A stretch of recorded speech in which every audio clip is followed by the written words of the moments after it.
Listen, I've never had any problem expressing my opinions, but what we're doing here is bigger than that. These are conversations that need to be had in an unfiltered way. Drag racing's all I've ever done. It's all I care to do.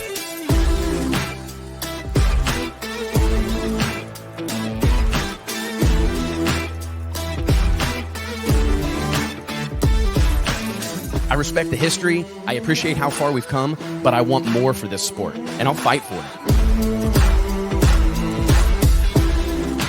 It's uncut, it's unfiltered. This is the show of shows. The biggest names in drag racing. No holds barred.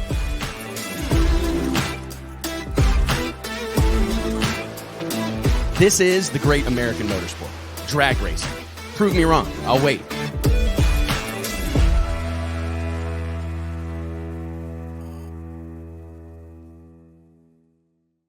Hey gang, Wes Buck here, Drag Illustrated Magazine, checking in with a special breaking news report. One of the first times I think we've ever done this, but this situation certainly bears rolling out the red carpet, doing something different. Huge news in the sport of drag racing this week as two-time and defending Top Fuel, NHRA Top Fuel World Champion Brittany Force has been nominated yet again for an ESPYS Award. We are lucky enough today to be joined by her so we can chat and kind of take her temperature on this very, very, very significant honor. Brittany, thank you so much for taking the time to chat with us today. How you doing? Hi, thanks for having me. Oh my goodness, it's our pleasure. I like I said, and we were chatting briefly off camera, that this always feels like a big deal. And I know that this you've done this dance before, but for me, let's just start with ESPN Magazine and ESPN, the worldwide leader in sports, right? I don't know that there is a name more synonymous with media in the world of sports, and to be chosen by them to join a group, I mean, what a deal. Max Verstappen. I mean, this is one of the biggest stars that exist in sports today.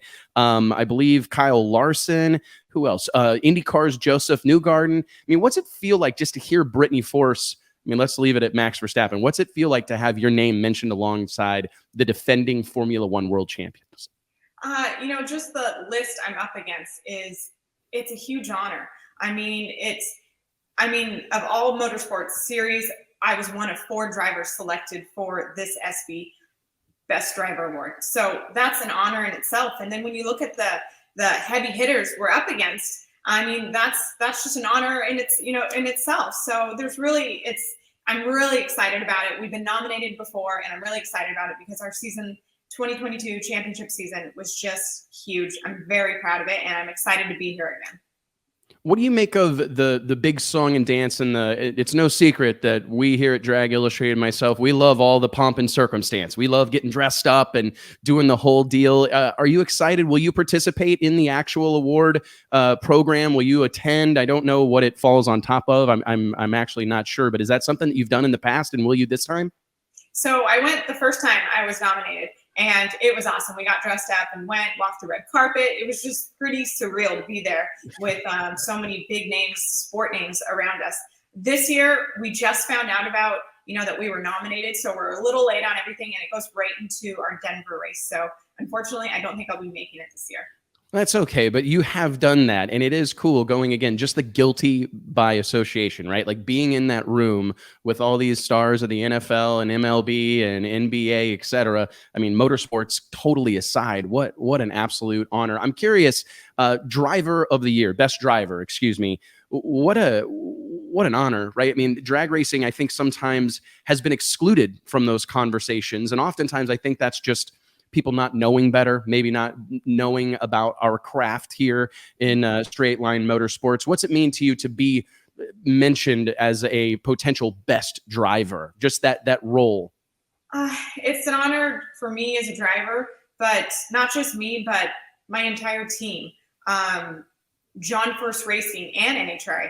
And, looking at an ESPYS award, it really elevates the sport of NHRA drag racing, which is, also another goal, what we've been trying to do. It really elevates the sport, and it puts us alongside, like you said, those IndyCar drivers, NASCAR, Formula One drivers. It puts us, in the same field as them.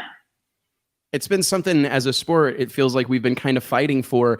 I'm curious, as a next generation driver, as someone who is obviously a significant stakeholder in our sport, do you feel some pressure, Brittany, to kind of be an ambassador for the sport? It's a little bit of a dual role, eh? Because you're focused on winning races and competing for a championship. But just hearing you talk right now, I can kind of feel it or hear it in your voice that this goes beyond just what it means for Brittany Force, John Force Racing. I heard you mention NHRA. Do you feel as you're kind of flying the flag for drag racing as a whole, so to speak, when it comes to situations such as this? Thank you. Yeah, I've always kind of looked at, coming into this sport, my rookie season in 2013, and being this positive role model for anybody viewing me, whether it's younger kids or people my age or even older people, and my team as well. We all wear John Force Racing. We all wear our sponsors across our chest, and that role is very big to all of us. We wear our sponsors with pride, and when we're out at the racetrack, yes, we're out there to work, we're out there to win. We still have fun together, but we always keep it classy.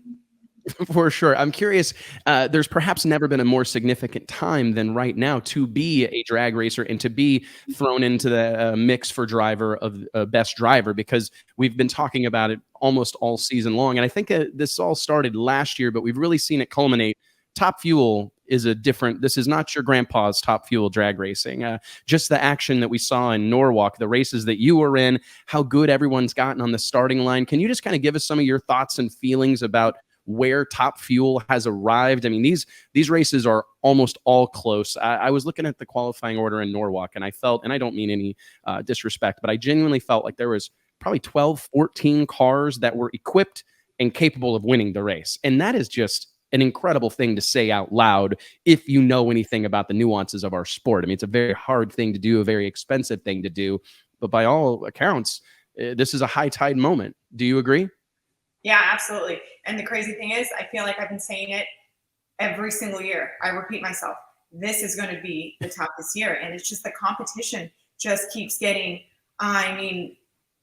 crazier and crazier every single year. It's like you're pulling, we got our teammate Austin Prock back. Tony Schumacher came back after leaving for a little while. Now you have Tony Stewart in the mix. And, there were crew chiefs that swapped around and moved around, and it's going to get good, especially when it comes down to the final six.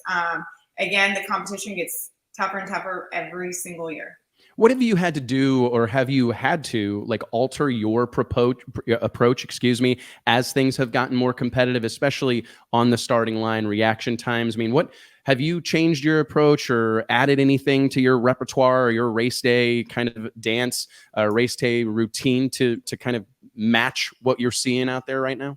I think it's just, it gives you more motivation, and it pushes you harder.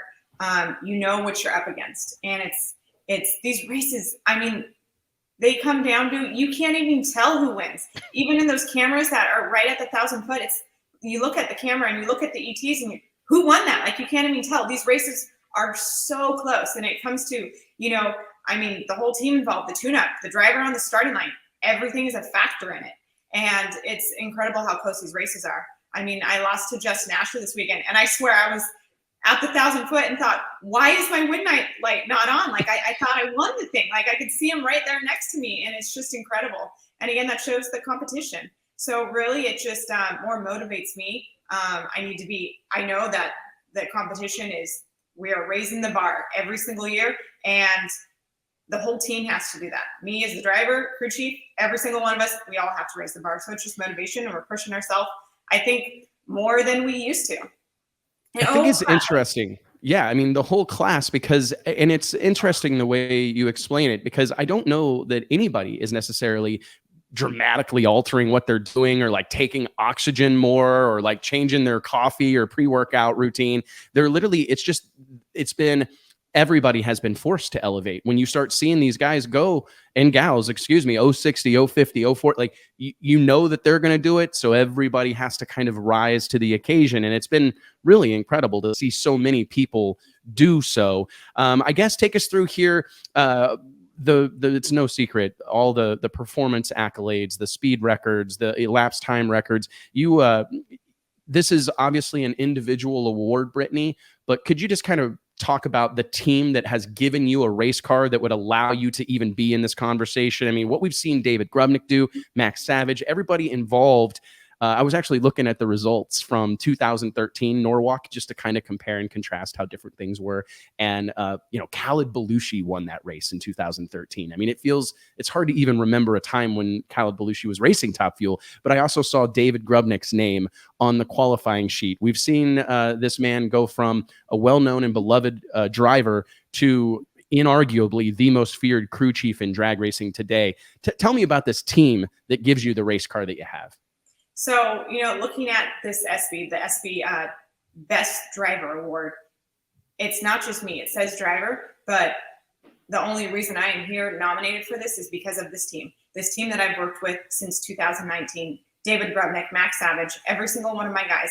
Yes, a couple we've moved around here and there over the years, but it's pretty much the same team since 2019. And they are the best group of guys I have ever worked with. I wouldn't change them for the world. I love these guys.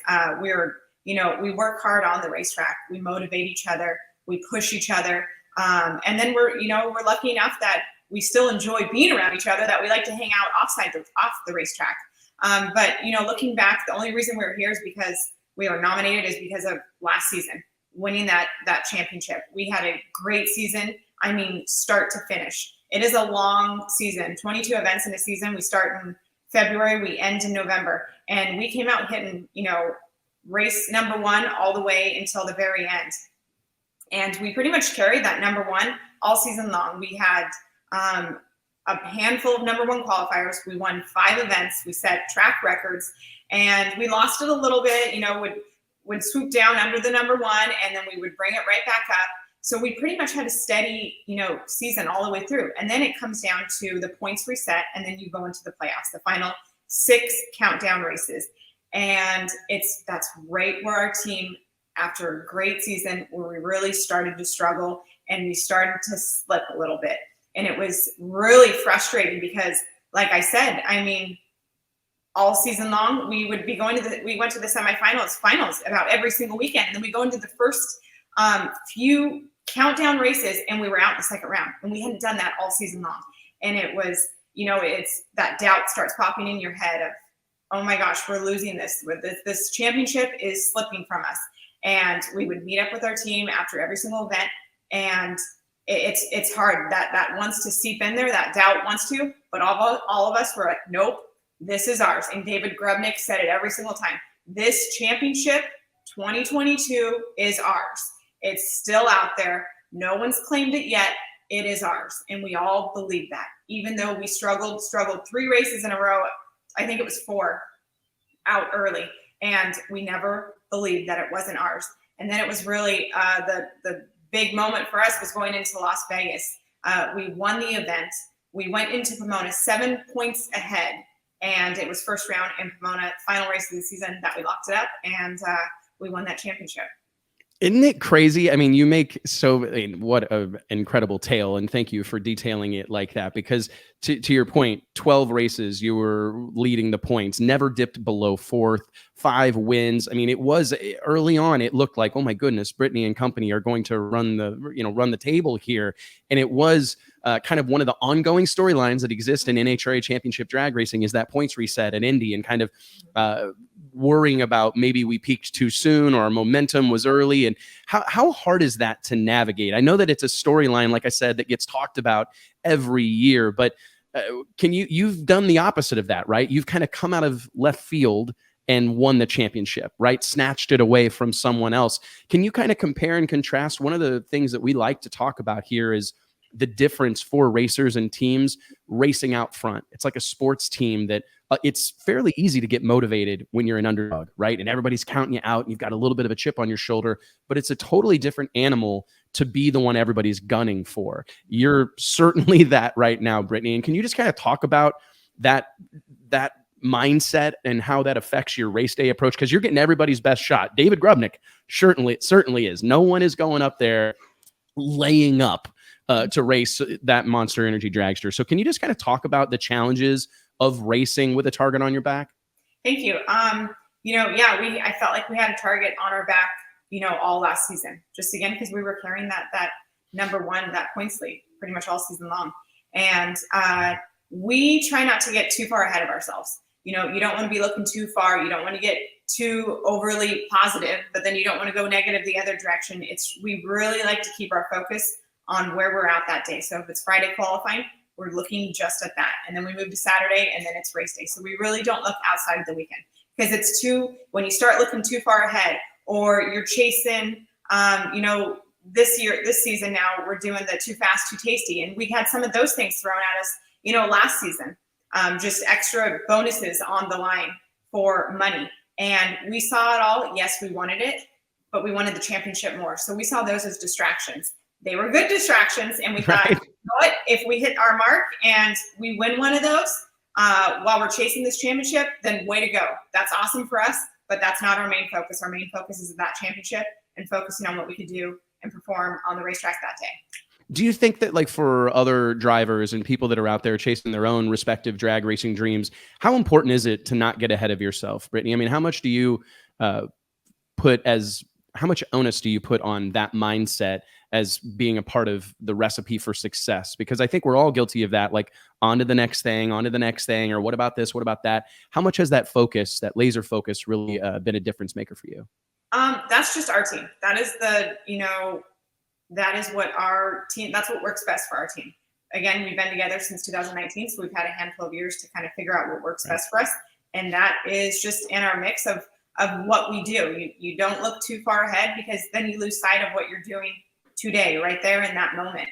Or you get too far overconfident, looking like, oh yeah, we're going to win, and you don't want that. It's just keeping your focus where it needs to be, not letting those outside distractions come in and pull you a different direction, or change your tune-up, or what you would normally do to qualify the car on Sunday. You're just doing what you came out to do that day. A couple closing questions, and I appreciate you being so generous with your time, Brittany. How much, you mentioned something there that I also think is really important. How important is that continuity? I mean, I know you've had a handful of people move around and whatnot, and there's varying roles, and there's, your father, John Force, very well known for shaking things up from time to time. But you mentioned a team that's been together since 2019.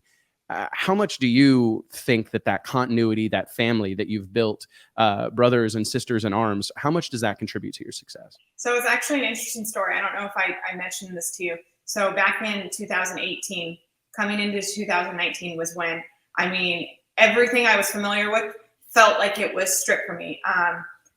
Was going into 2000, trying to remember the years of everything. I was going into 2019. My sister was no longer competing out there with me, so it was going to be me and Dad, which was very scary. I had a new sponsor on board. It was Advanced Auto Parts at the time, and a whole new team. Top to bottom. And as a driver, that's it's a little scary. You're talking about this team. You have guys that strap you into your race car. You have guys that are, obviously the guys that are working on your car that send you down this racetrack, and you want to make sure you trust every single one of them. And you have full faith that they're going to put a safe car together that you're going to drive down that racetrack. And now in 2019, I came into our pit, flew out to Indianapolis before the season started.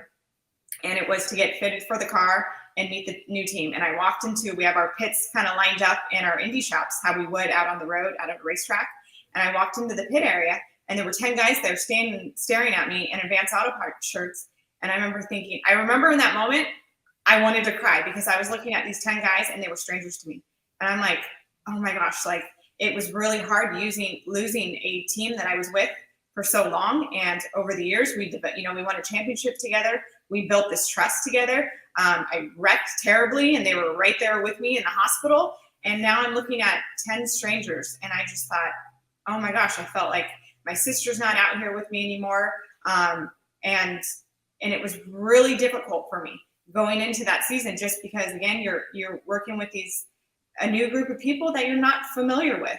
And we went right into testing, and we went out to Phoenix testing, and we spent 4 days there testing. And after the 4 days, I'm like, I really like these guys. These guys have something different I've never seen. They're a special group, and I've never seen anybody like this. And the lead is all David Grubnick, and how he runs this team and how he holds this team together. I've never had team meetings Sunday night after an event where we go through every single person.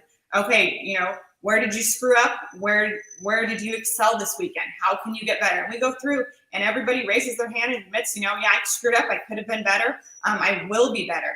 And just to be in, have a conversation that in depth, that personal, all together is, I think, is what has made us, you know, so strong. And these guys, like I said, I wouldn't trade them for the world. I love every single one of them. And now we won a championship together. So this championship, you can see, is very special for me. It was a first-time championship for David Grebnick as a crew chief, and pretty much every single one of these guys, it was their first championship. So again, I mean, team is everything. I trust these guys with everything, and they trust me. We have each other's back. We put all our faith in each other, and we've done a pretty damn good job. Oh my goodness. Well, I've got goosebumps. My hair's standing up on end. What a tale. I mean, I honestly kind of failed to really grasp the severity of that, like arriving in the pits without that kind of natural support system of your sister's racing or whatever, and then an entirely new team. And it's not like we're getting together to play checkers here. I mean, you're going 300 miles an hour in a 10,000 horsepower race car. You need to trust the folks around you, and it's the results obviously speak for themselves. A couple closing notes here, Brittany. Lastly, I guess you talk about distractions, and I definitely appreciate that. I'm curious, do you have any desire to be the one who knocks off this 300 mile per hour 8th mile pass? Yes, we came close to it twice last season, and again, it wasn't on our. It was, if we happen to meet that, right, then that would be awesome for us, but we weren't chasing it. Because if now we're chasing that, we're changing our tune-up, we're changing our plan for qualifying. And again, that's not our goal. Our goal is at the end of the year, the championship. So if we get it on the way, we're going to be excited about it. We're going to be proud, but no special effort. Yeah, no going out looking to make that run. So anyways, hey, Brittany, congratulations. Once again, for those just joining, Brittany Force being nominated yet again for the 2023 ESPYS Best Driver Award. We hope we're casting our vote right here. You heard it here. I'm going to air it out. We'll get the world voting for you. Congrats. Have a safe couple of off weeks. Are you excited to have a little bit of downtime, or would you just as soon go to the next one? No, it's a little bit of both. It's nice that we get some time. My family's going to go up to Lake Tahoe to celebrate 4th of July. But we came out of a really good weekend. We've struggled a little bit this season, which we knew we would because we made a lot of changes. David Grebnick made a lot of changes. We knew it was going to take us some time until, we figured this car out. So we're right where we need to be. We know we're fine. But we came out of a pretty good weekend. I mean, we went to the semifinals. And to come out of that, like, oh, we thought we freaking had it. We thought we were going to win that semifinal round. Now it's like, yeah, we're inching in closer. We're getting closer. Yeah, it's hard because now you want to go to the next one and you want to take it all away. We're looking for that first one of the season still. It's an exciting time. I don't think round wins. I don't know that round wins in fuel racing have ever been more meaningful or more significant. Like, I don't mean to shortchange the efforts of any of the racers that have come before us, but this is a brand new era of nitro racing, and it's great to have you leading the charge, Brittany. Thank you so much. Congratulations, and we'll be voting and we'll be watching. Be safe. Have a great holiday, and we'll talk to you soon. Thank you. You too.